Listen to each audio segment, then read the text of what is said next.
Cristina, buen día. Hola, Fer. ¿Todo bien? ¿Vos? Ay, todo bien. Me alegro. Ya ahí te pasé la administración. Así Bárbaro. voy a abrir teoría del derecho. ¿Vale? Dale, listo. Gracias, Fernando. Vamos. De nada, un beso, que tengas lindo día. Chao. Chau, chau.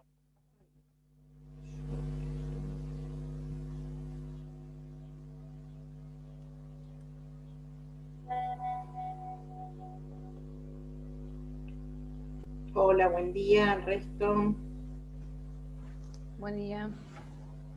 Bien. Hola, buen día. ¿Qué tal, chicos?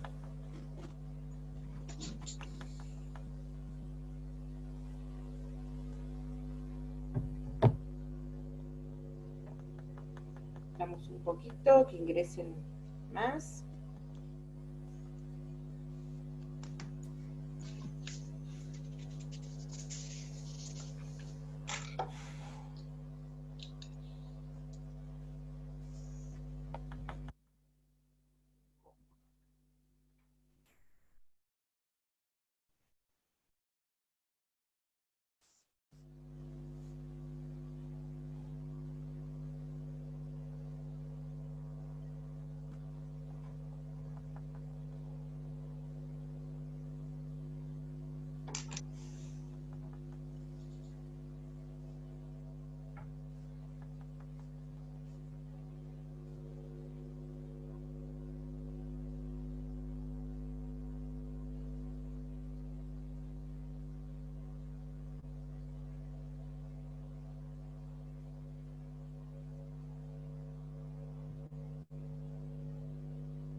Bueno, yo comienzo porque sí, ya está. No sé. Bueno, hoy vamos, yo me tocaba dar, a ver, me organicé pensando que me tocaba dar efectos de los bilaterales, que como seña ya hablamos, solamente iba a hablar de excepción de incumplimiento, que en 15, 20 minutos ya está, justo me comprometí con algo para, así que la clase después me dijo iba a ser cortita y resulta que después me dice Vega que Escarcela no había dado ineficacia, sino que había dado efectos de los bilaterales, así que bueno, damos ineficacias hoy, no hay problema, sobre todo igualmente la clase es corta porque ineficacias es lo que vamos a ver, ustedes ya lo manejan de parte general. ¿Se acuerdan que la otra vez les dije que permanentemente relacionen con parte general, con obligaciones, ¿sí? Bueno, justamente el tema de ineficacias tiene relación absolutamente directa con parte general, el tema de las ineficacias de los actos jurídicos, así que es como un repaso para ustedes. Algunas cuestiones las voy a remarcar referidas a qué es lo que nos interesa a nosotros que quede, que se sepa para contratos. No me voy a detener en el tema de vicios, porque vicios del consentimiento ustedes lo han visto en parte general. Igualmente, en el Power que voy a pasar ahora es un Power que había hecho el doctor Vega, ¿sí? Que lo había subido al campus virtual. Yo lo saqué del campus, porque cuando empiezo mirar, vi que tenía algunas cosas que habían quedado, se ve de antes de la reforma del código, números de artículos que estaban con el número del código civil, o algunas cositas. Entonces, los saqué del campus y después les voy a subir el mismo Power, pero con algunas reformas, ¿sí? Que les hice para que quede actualizado. Eso lo hice hace un ratito, cuando empecé a mirar a ver qué tenía, qué era cómo estaba el Power, y ahí me di cuenta que tenía algunas cuestiones que estaban ya desactualizadas, entonces la modifiqué. Puede ser que, a ver, si me quedó algo sin modificar, puede ser porque lo hice ahora hace un ratito a las apuradas, así que igualmente nos vamos a ir dando cuenta en la clase.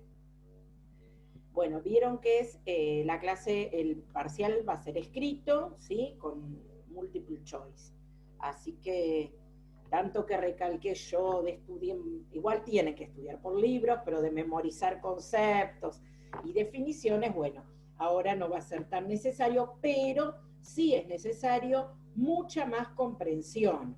¿Por qué? Porque si en un concepto luego me aparece una consigna donde está transcrito un concepto y me cambia el sentido o cambia un término, y yo no tengo presente, no tengo claro cuál cuál es el concepto verdadero, ahí se me va a complicar la contestación. Sobre todo que va a ser secuencial, es decir, secuencial quiere decir que hay bloques de 5 preguntas, una vez que contestan esas 5, pasan al segundo bloque y ya no pueden volver atrás, ¿sí? Así que, bueno, eso ustedes van a tener que manejarse bien, administrarse bien el tiempo de contestar las que les resultan más fáciles primero, y tener un poquito para pensar las que no les resultan tan fácil, pero también mucha concentración con la lectura de las consignas, porque a veces uno lee, que a mí me ha pasado cuando he tenido que dar algún tipo de examen de algún ámbito donde hay de este sistema de multiple choice, yo que soy muy ansiosa, empiezo a contestar enseguida a lo que creo que sé y no me detuve a leer. Sí, o mismo ponerle uno, leer muy rápido, diciendo, bueno, ¿Viste? es esto, y después decís, ay, no era esto. No, y te confundas porque en vez de I decía O, y Sí. yo soy de caer en todas esas trampas, caigo. Así que tengan esa precaución de leer concentradamente cada consigna, ¿sí? No leerla y decir, ay, ya la sé, lo contesto, y porque después pasa esto. Se los digo porque me pasa a mí. Yo caigo exámenes de temas que sé, que son los que trabajo, que sé, yo los hago mal porque justamente tengo mucha distracción y mucha ansiedad, entonces contesto así rápido cuando todavía no me detuve a leer. Después digo, ay, pero ¿por qué no leí? Así que bueno, esto como sugerencia. Bueno, vamos con esto de ineficacias, que es fácil, es muy fácil.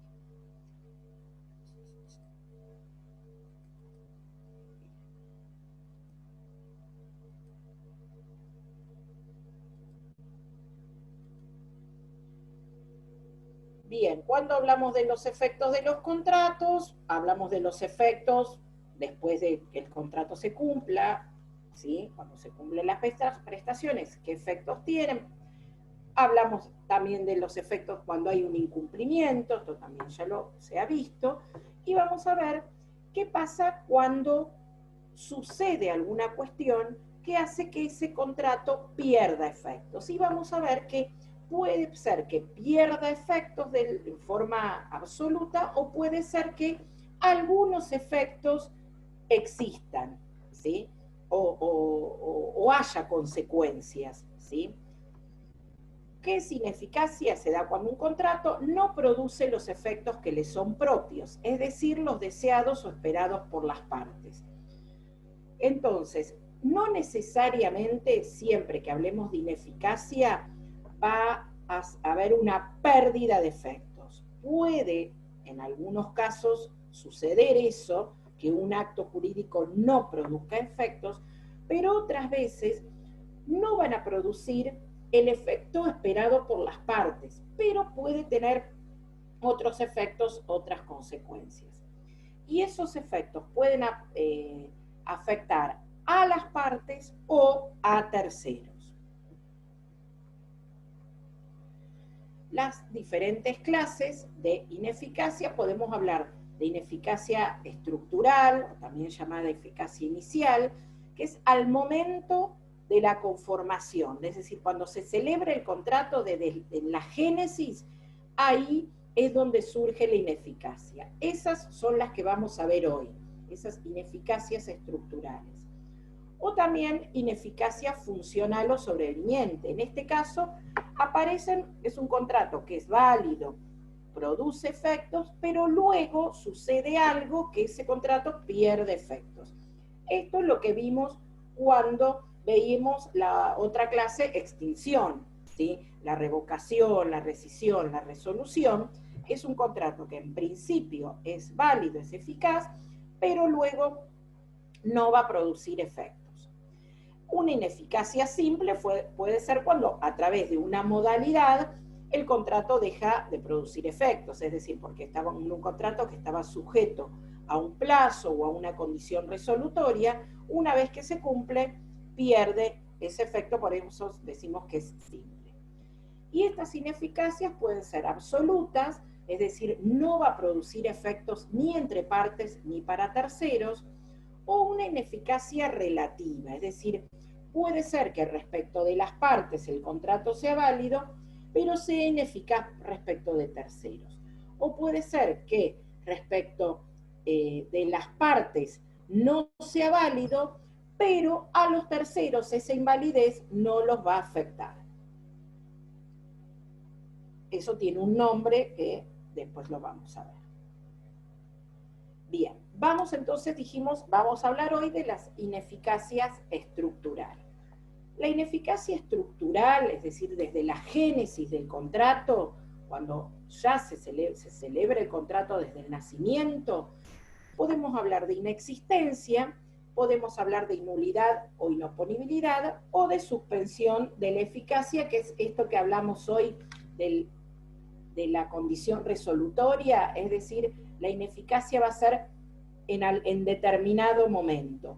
O en el caso del contrato a nombre de tercero, donde es un contrato que en principio, en su génesis, es ineficaz, perdón, dije condición resolutoria y quise decir condición suspensiva, perdón. En el contrato a nombre de tercero es un contrato que, si se actúa sin representación, obviamente es un contrato que sería inválido, salvo que el tercero venga y ratifique. En ese caso, ese contrato va a ser válido. Entonces, esa eficacia está suspendida hasta que el tercero venga y ratifique, confirme el contrato. Y en el caso de la obligación condicional, cuando el contrato está sujeto a una condición suspensiva, es decir, no va a cumplirse hasta que se cumpla determinada condición. Entonces, es ineficaz transitoriamente, pero luego va a tener validez. Esa sería la suspensión de la eficacia, que son en ese supuesto. Con respecto a la inexistencia, bueno, ahora lo desarrollamos. Este cuadrito tiene que ver con la ineficacia estructural, ¿sí? Inexistencia, nulidad e inoponibilidad. La ineficacia funcional, nada, está el cuadrito, pero no lo vamos a desarrollar hoy porque ya lo vimos en la clase pasada, es cuando la causa es sobreviniente, y acá ven que tengo, esto está, ven, acá no lo modifiqué. La revocación, rescisión, tiene que estar en cuadritos separados, ¿sí? Porque esta filmina se ve que le ha quedado a Alejandro del código anterior, donde en el 1200 del Código Civil teníamos la revocación y la rescisión juntas. ¿Se acuerdan que yo les conté que generaba confusión, que la doctrina discutía, ¿sí? Porque estaban en el mismo texto del mismo artículo. Entonces se ve que le quedó acá en el cuadrito revocación y rescisión, pero esto hay que hacerlo. A mí me parecía que lo había reformado, pero se ve que no se me guardó. Hay que hacer dos cuadritos diferentes de acuerdo a cómo lo tenemos regulado ahora. En eficacia funcional tenemos la revocación, la rescisión, la resolución o imposibilidad de cumplimiento, ¿sí? Vale esta aclaración, es nada más, no vamos a ver ahora las ineficacias porque el tema ya lo dimos, pero quiero aclararlo porque justamente esta diapositiva, filmina, no sé cómo se dice, debemos modificarla porque están estas dos cuestiones juntas y no corresponden. Bien, volvemos a la ineficacia estructural, que es la que dijimos vamos a desarrollar. Ah, acá está. Lo había modificado, pero me quedó, se ve que la anterior, bueno, después la borro. ¿Ven? Así está correcto. Ahí está correcto. Bien, con respecto a la ineficacia estructural, dijimos la inexistencia. Con el tema de la inexistencia, este concepto de inexistencia, hay algunos autores que no lo contemplan, es decir, esto viene cuando ustedes estudiaban en parte general, seguramente leyeron mucho de las diferentes posturas de los autores, donde algunos dicen no hay actos inexistentes, sino que son de nulidad absoluta.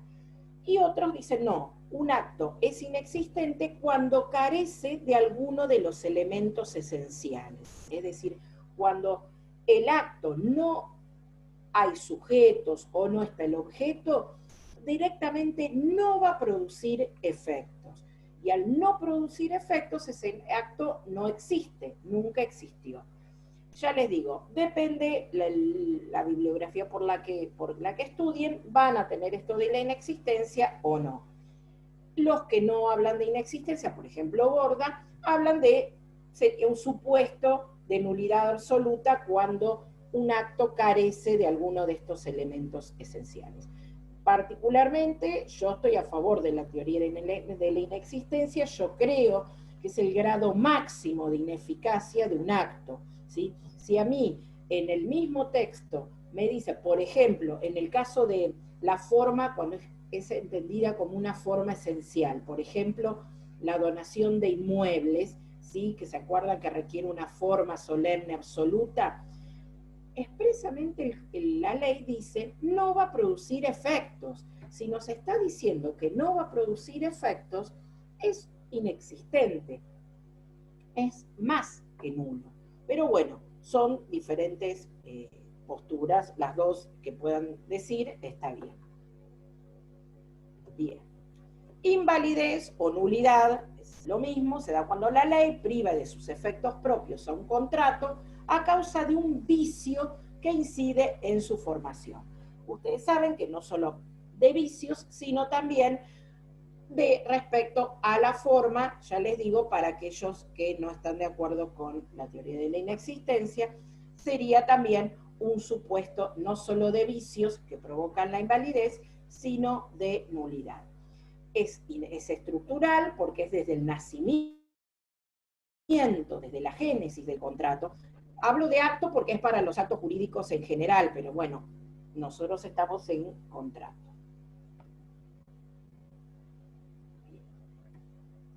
Bueno, después tenemos vicios de la voluntad. Acá hay varias filminas, pero no nos vamos a detener porque esto ustedes ya lo conocen de parte general, pero por las dudas, en las filminas están los artículos de error. Lo importante, recuerden que en estos vicios, error, dolo, violencia, tienen que ser determinantes del acto, es decir, que si de no haber existido, que de haberse conocido, el contrato no se hubiese celebrado, ¿sí? Es decir, de haberse conocido tal situación, ese contrato es condicionante de la celebración del contrato, me refiero. Es decir, tiene que ver que si haberse sabido, es decir, por ejemplo, un error en la cosa, ¿sí? Yo creía que me estaban, no sé, dando en depósito harina y resulta que no era harina, era otra sustancia que de color blanco, un polvito, y no era harina, ¿sí? Entonces, de haber sabido, no hubiese celebrado el contrato. Por eso es determinante, tiene que ser determinante. Si decís, bueno, en vez de harina me dieron sémola, y yo hubiese hecho diferencia, no, yo te guardo y conservo las cosas si es harina, si es sémola, no. Qué sé yo, no sé, lo mismo, salvo que, no sé, alguien haya comprobado que la sémola... A un panadero que le vendés y no le sirve. Un vicio que un no... paradero, por ejemplo, que claro, en ese sería, yo estaba hablando del depósito, pero por ejemplo sería en una compraventa. En ese caso sí es determinante, porque a mí no me sirve, salvo que haga galletas marineras de sémola, pero no me sirve para hacer el pan, ¿sí? Ahí es determinante. Bien. Clases de error, bueno, esto del 267, ahí están los artículos transcriptos, los de dolo también, están los artículos transcriptos del dolo. Requisitos del dolo, lo mismo, que haya sido grave, que se haya sido determinante, que genere un daño, ¿sí? Que no haya habido dolo de ambos. Con respecto a la violencia, acá también tienen los artículos que habla, esto es de parte general, artículos que hablan de violencia. Bien. ¿Qué nos dice el Código Civil y Comercial con relación a las ineficacias de los actos jurídicos? ¿Sí? Ay, está sonando el teléfono fijo, que no lo pienso atender, pero van a escuchar el ruido.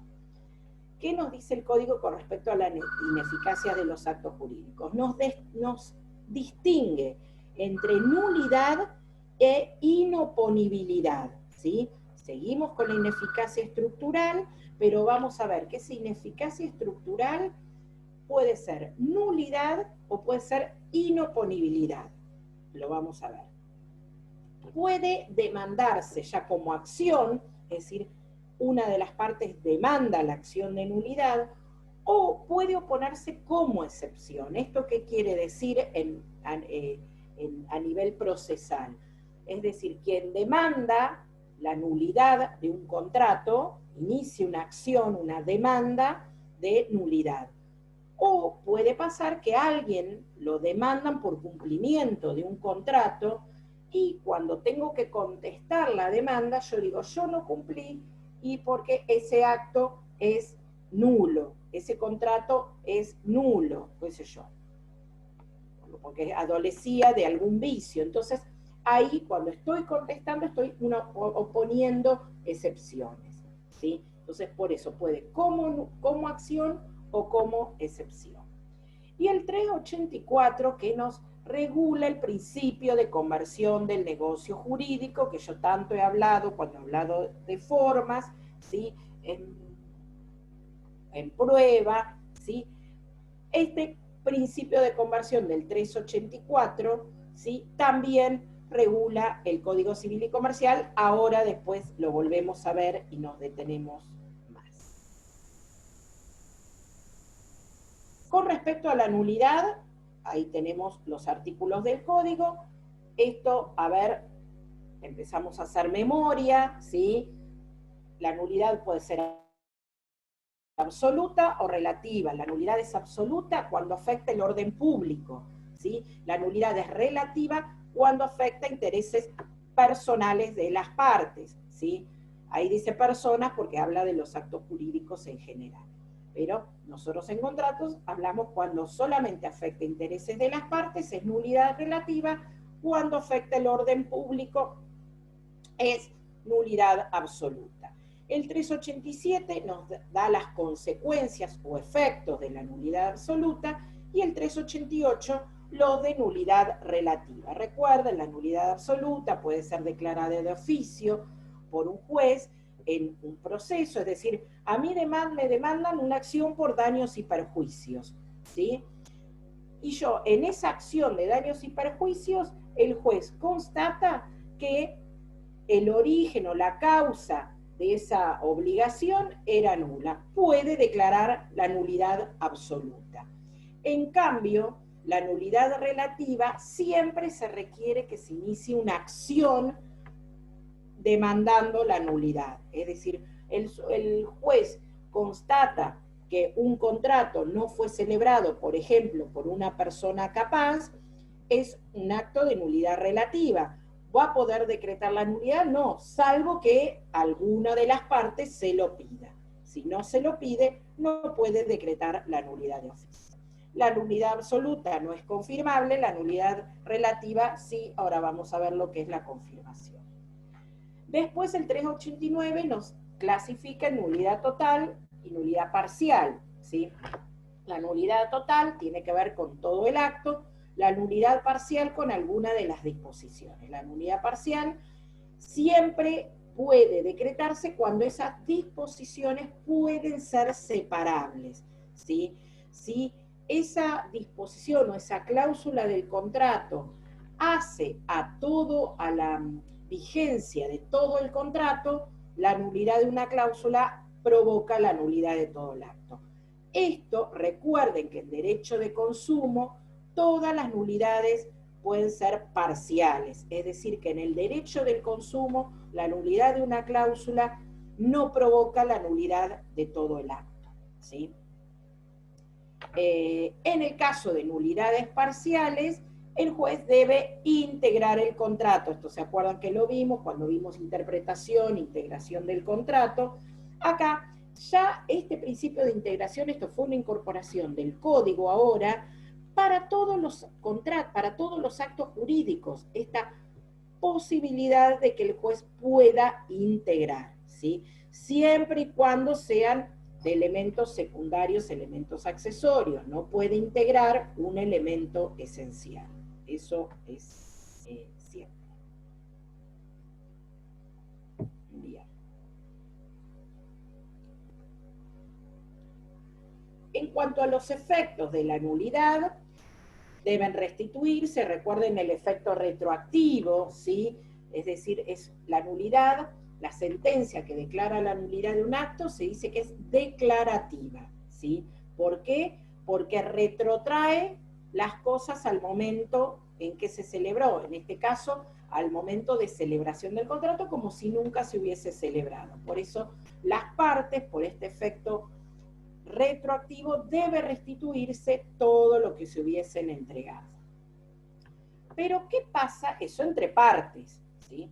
Pero, ¿qué pasa respecto de terceros? Porque se establece el 392 una regla. Primero dice, en aquellos casos de inmuebles o muebles registrables, los efectos de esa nulidad alcanzan a los terceros. Es decir, si esa cosa fue transmitida a un tercero en virtud de, era un acto nulo, pero luego fue transmitido a un tercero, se le donó a un tercero, ese tercero está obligado a devolver la cosa. Salvo que sea tercero subadquirente de buena fe a título oneroso, ¿sí? Es la limitación que antes era del 1051 bis en el código anterior y ahora la tenemos en el 392. Es decir, el subadquirente de buena fe a título oneroso tiene una valla, diríamos, es decir, como un escudo de decir, a mí no me puede afectar la nulidad de ese acto. Es decir, a mí no me va a afectar, a mí no me pueden pedir que restituya la cosa porque yo la adquirí de buena fe a título oneroso. Para que haya buena fe, obviamente tiene que probarse. Por eso la última parte del artículo. Si yo adquiero la cosa de alguien que no es su titular, no puedo alegar la buena fe, sobre todo si es inmueble o mueble registrable, porque la titularidad está justamente en el instrumento, va a estar en la escritura, ¿sí? Donde dice, ¿sí? O en el 08, en el caso de que sea un automóvil, donde dice quién es el verdadero titular. Ahí yo no puedo alegar la buena fe, ¿sí? Por eso hace esa salvedad la última parte del artículo. Ese efecto del 392, de la protección de ese subadquirente de buena fe a título oneroso, va a tener un nombre, que lo vamos a ver ahora, bueno, ya se los digo, es la inoponibilidad. Bien. Dijimos que íbamos a ver la convalidación o confirmación, es decir, confirmación, convalidación es lo mismo, ¿sí? Esto es para aquellos casos donde se ha decretado una nulidad relativa. Solamente nulidad relativa, no puede haber confirmación del acto en un acto de nulidad absoluta. Solo en caso de nulidad relativa, ese acto o ese contrato puede ser confirmado. Ve que el 393, 394, 395 nos establecen cómo sería esa confirmación. Esa confirmación puede ser expresa, la parte que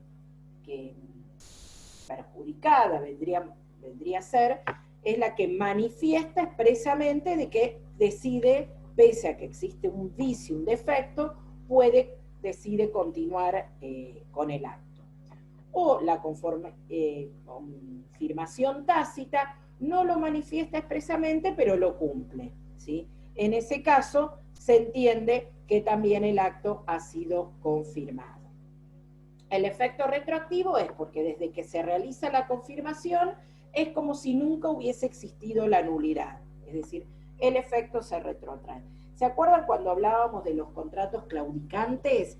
Que dijimos que cuando un contrato era claudicante, cuando era pasible de una nulidad relativa hasta que sea confirmado. Es decir, una vez que es confirmado, ese contrato ya no deja de ser claudicante porque justamente este efecto retroactivo retrotrae esa voluntad de celebrar el contrato como si no hubiera habido vicio, no hubiera habido defecto. Eso deja de ser claudicante, entonces, ¿sí? Por eso digo, para que relacionen un poquito así los contenidos. Bien. Confirmación estamos, entonces, ¿sí? Esto es entre las partes, ¿sí? Donde la perjudicada puede confirmar. Y el otro principio es este de conversión del negocio jurídico, que del 384, que ahí está vuelto a transcribir, que en este caso se trata cuando un contrato inválido es convertido en otro de un tipo diferente y con efectos plenos, ¿sí? Y el mejor ejemplo es a lo que ya venimos hablando tantas veces del boleto de compraventa. Nosotros sabemos que hay una norma que nos dice que la compraventa de inmuebles debe ser hecha en escritura pública, ¿sí? Se nos exige una forma solemne relativa. ¿Por qué? Porque si no se realiza por escritura pública, ese contrato va a convertirse, por eso de conversión, en otro contrato, ¿sí? Diferente, pero que va a cumplir los mismos efectos, ¿sí? Se modifica, ¿sí? Ese contrato en otro tipo de contratos, no me refiero a clase de contrato, sigue siendo obviamente una compraventa, pero otra forma contractual, pero la idea es que cumpla los mismos efectos. Es decir, esto tiene que ver con principio de conversión, de conservación del contrato, que pueda cumplir sus efectos, el principio de finalidad, que pueda cumplir sus fines, ¿sí? Y este principio de conversión, es decir, convertir el acto, ¿sí? Para que pueda tener los mismos efectos. Este principio de conversión de negocio jurídico, mucho lo recalcamos, porque ya les digo, vieron cuando vimos forma, lo vemos pero cuando veamos compraventa, ¿sí? La compraventa nos lleva a 2 clases, ¿sí? La segunda clase donde vemos las modalidades, vemos la compraventa de inmuebles, con lo cual volvemos a hablar del boleto de compraventa, ¿sí? ¿Y por qué pasa esto? ¿Por qué el boleto de compraventa, un instrumento privado, es contrato? Por aplicación de este principio, ¿sí? Se los digo muchas veces, perdonen la insistencia, porque después lo preguntamos y saben explicar qué es lo que pasa con el boleto, pero le decimos cuál es el fundamento, esto por qué, y muchas veces se olvidan o no relacionan que es por aplicación del principio de conversión del negocio jurídico, ¿sí? Porque me posibilita que un contrato que en principio iba a ser inválido porque no se había realizado en escritura pública, no, lo conservemos, ¿sí? Convirtiéndolo y que pueda producir los mismos efectos, ¿sí? Doctora, una consulta. Sí. En este caso de la conversión del negocio jurídico, las partes siguen obligadas hasta que se cumpla con la formalidad exigida por la ley, ¿verdad? Exactamente. Bien.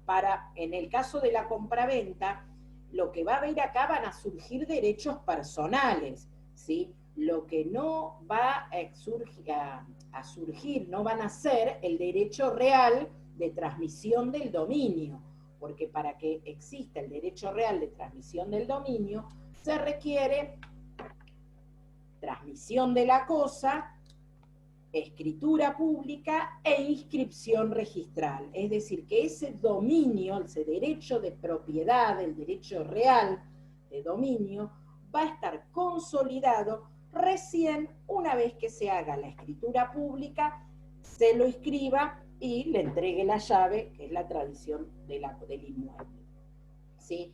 Ahí va a estar consolidado el derecho de propiedad. Lo que van a hacer ahora es el derecho personal, ¿sí? La obligación de entregar la cosa, pagarse el precio, y si no se realiza, puedo ir con ese boleto de compraventa al juez y denunciar que hubo un incumplimiento y pedirle al juez a través de un juicio que se llama juicio de escrituración, que ordene la escrituración, y ahí voy a poder inscribir esa escritura y tener la propiedad. ¿Sí? ¿Se entiende? ¿Se entiende? Gracias. Sí, sí, sí. Bien. Estamos acá en el ámbito, en materia de contratos, estamos en el ámbito de los derechos personales. ¿Sí? Acá nacen las obligaciones, ¿sí? Están expeditas, se dice así, la acción para demandar el incumplimiento, es decir, si no se cumplen las prestaciones, ¿sí? Pero el derecho real recién va a nacer cuando se cumpla, en este caso, con la formalidad.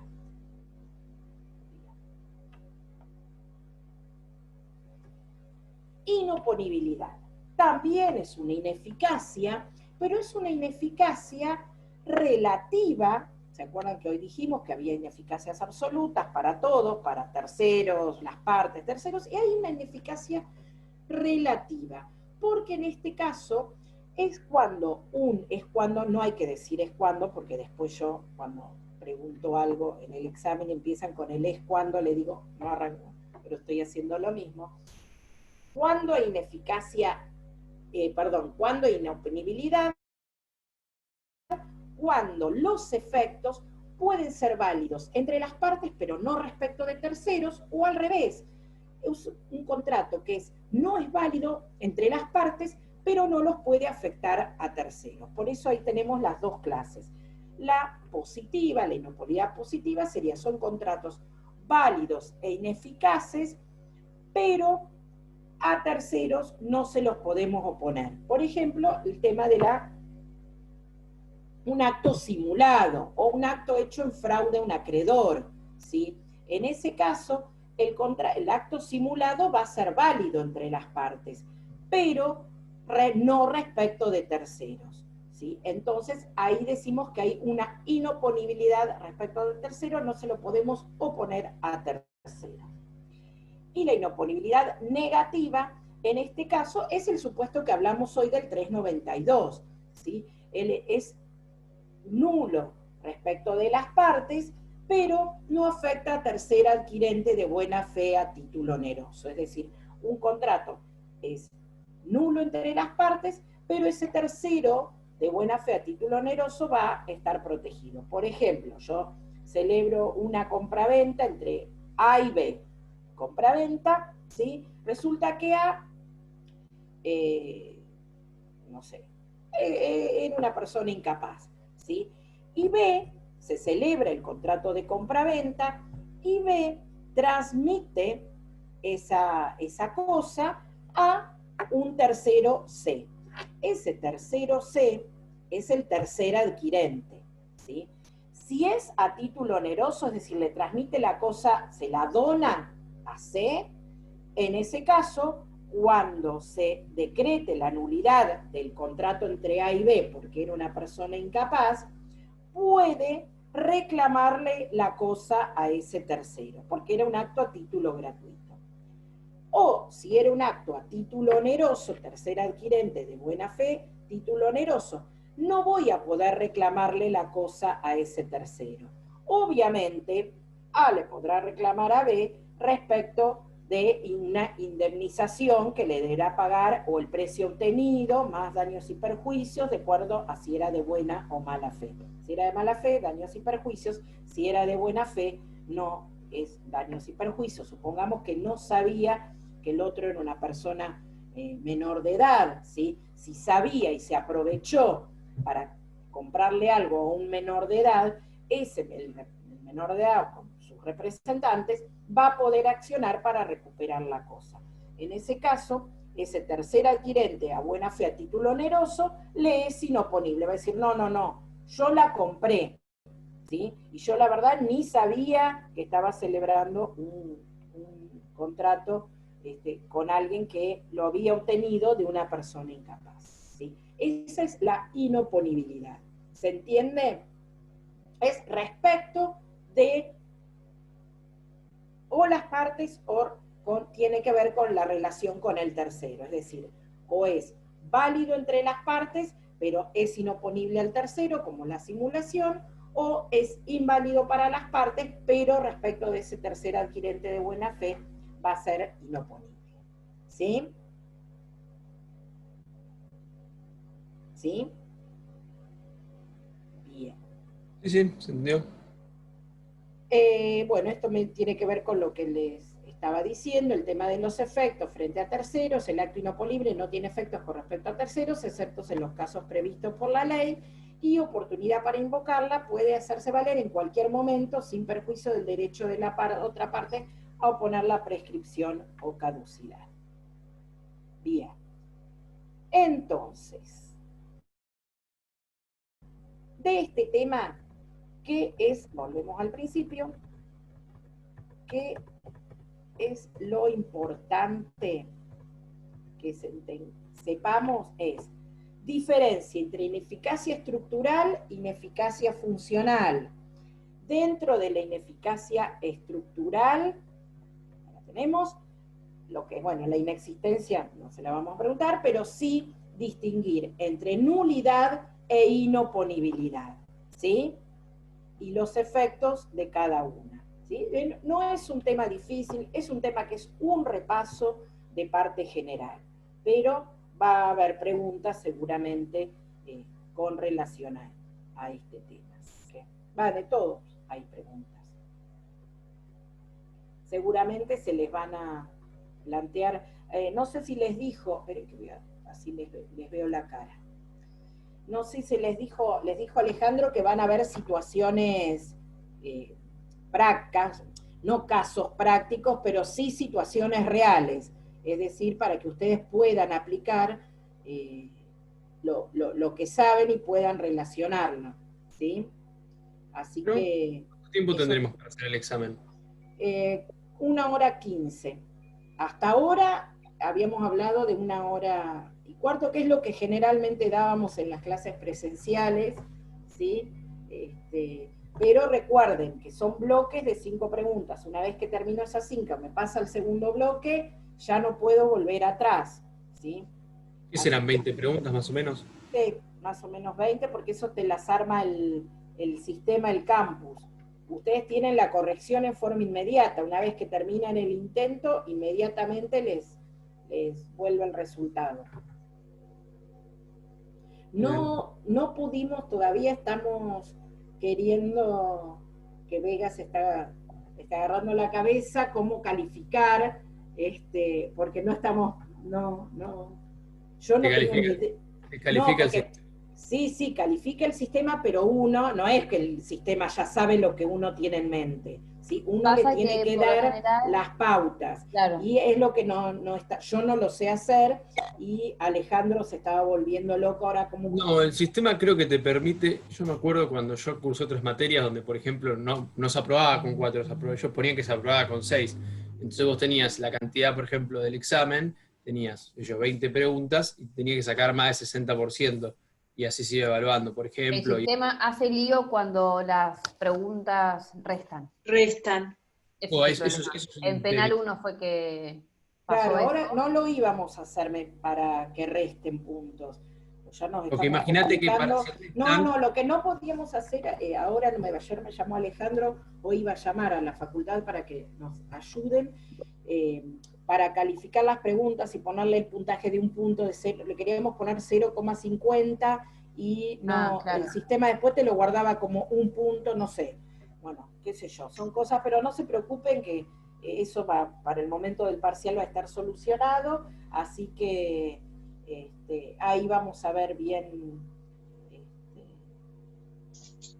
cómo es, porque a mí también, yo en familia que tomé al cuatrimestre pasado de esa forma, es complicado, porque te da, el resultado te da un porcentaje, pone el 60% pero el 60% no, teníamos que ver si ese 60% era un 4 o era un 6, y nos volvimos locos. Al final ni me acuerdo cómo hicimos. En penal 1, por ejemplo, de 20 preguntas dijeron, bueno, que sean 13 bien, y eso ya es el 65%, creo que, y listo, porque... Claro, en familia creo que había terminamos sentido. haciendo así porque nos volvíamos locos con el porcentaje. Dijimos, bueno, de acuerdo, así que bueno, no sé. Ahora eso después lo solucionará. Qué dolor de cabeza fue el sistema de penal. Yo me acuerdo que era tener que especular a ver cuántas hacías. Era un tema. Igual después, en no sé, penal, ustedes, pasaban no las sé. notas que el docente consideraba acorde a las preguntas que uno respondió bien. Por Claro. ahí yo tuve 18 bien y me pusieron un 8, no me pusieron un 9. Y tampoco iban a poner 10 porque multiple choice medio que no saben Sí. realmente hasta qué punto saben. Entonces Sí. no se manejaban con 10, 9, era como un 8, bueno, sí, 18, 19 preguntas bueno, bien. Sí. Creo que lo más alto que pusieron fue 9. Igual, ustedes no se preocupen por eso, no estén especulando, ustedes concéntrense en el contenido, ¿sí? En el conocimiento, en interpretar, por eso recalco mucho, en interpretar las consignas, deténganse, leanla despacio, ¿sí? Obviamente manéjense el tiempo, pues si estoy 3 horas, una cosa es leer despacio, ¿sí? Y otra cosa es estar 10 minutos pensando qué quiero decir, ahí no llega.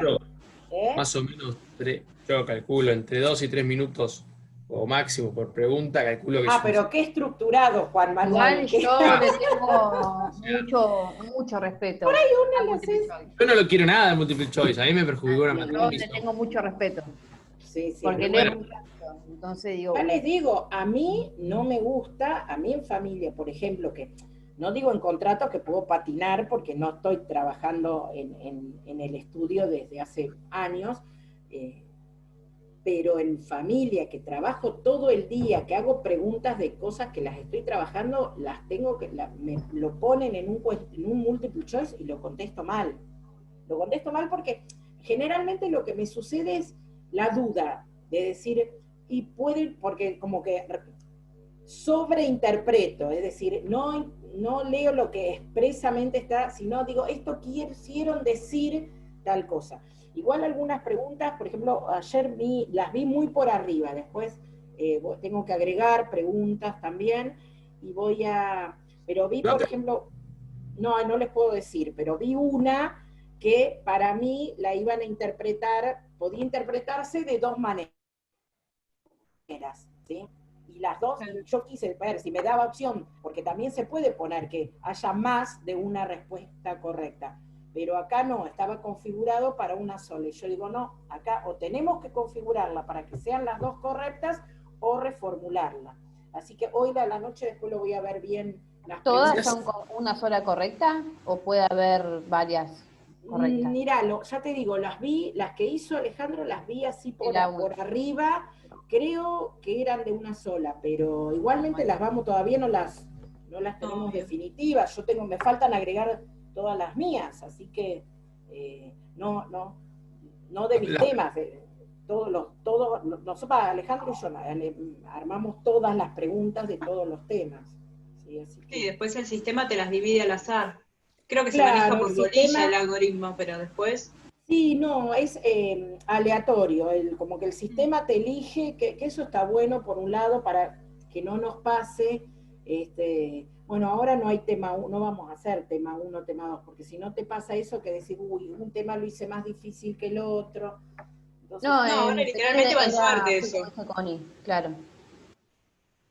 Pero bueno.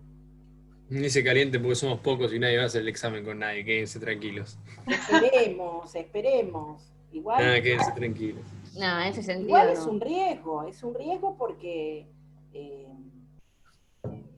por ahí vos estás seguro de una pregunta y tu compañero no está tan seguro y te hace dudar. Claro. Vos decís, qué sé yo, no sé, nulidad. Esto es, te ponen un supuesto y decís, bueno, contrato celebrado por... es nulidad relativa. Y el otro dice, pero ¿estás seguro que es relativa? Sí, es relativa. Pero vos sabés que a mí me parece que no, porque yo leí el manual de fulanito y vos que estabas tan seguro, dudás. Entonces, no sé si está en ayuda, a veces sí, a veces no. Yo me quedo tranquilo con mi examen y yo me equivoco yo. Esa es la Estoy regla. igual, en ese sentido.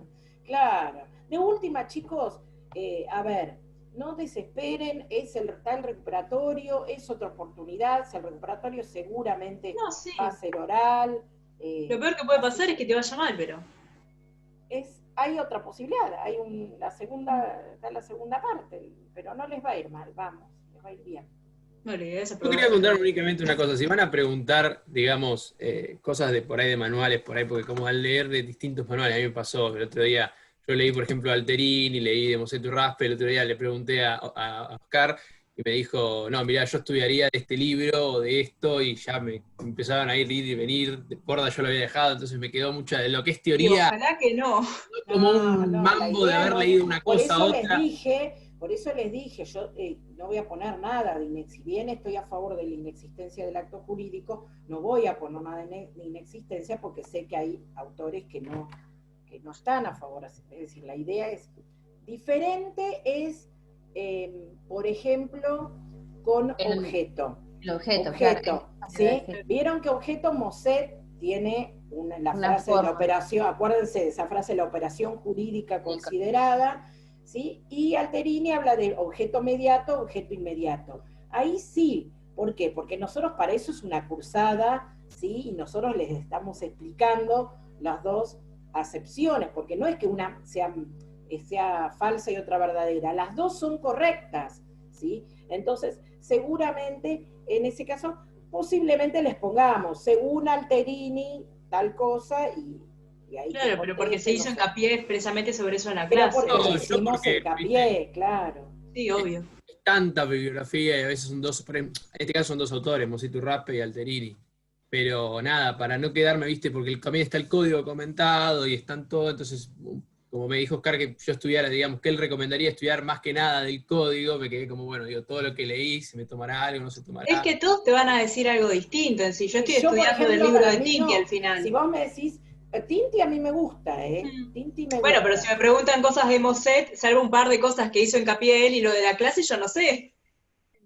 Pero, Mar de por autores es ejemplo, complicado. más del el código comentado, ¿de cuál? El de El código Caramelo. comentado de Infole, Y De pues yo, Infoius. Ah, de ese Camilo sí. Herrera. No, porque el código comentado de Lorenzetti yo no lo recomiendo. A ver, es muy aburrido. Muy Todo el tiempo largo, está haciendo, es no largo, se letra consigue. chiquitita, y aparte no es que explica tanto, sino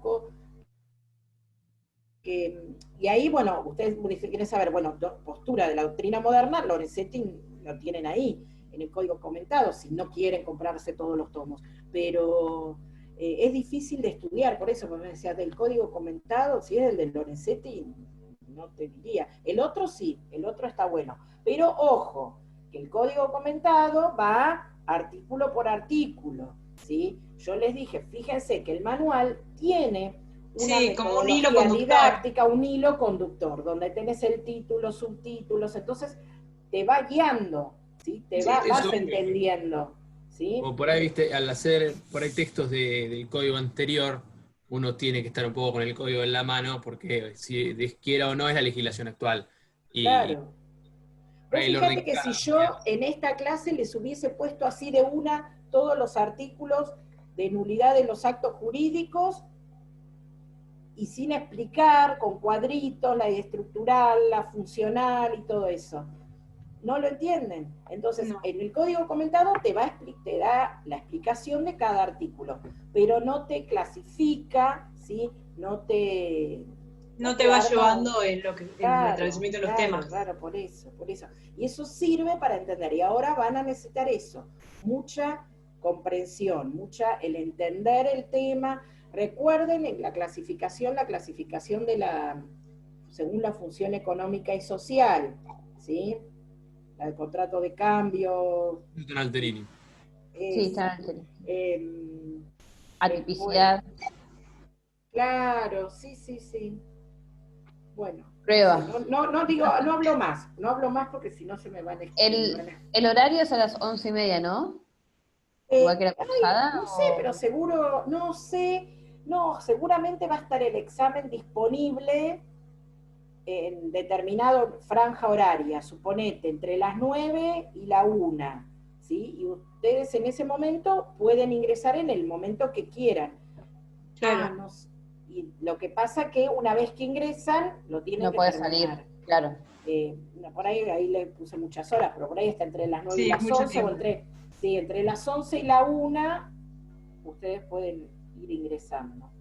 Mm.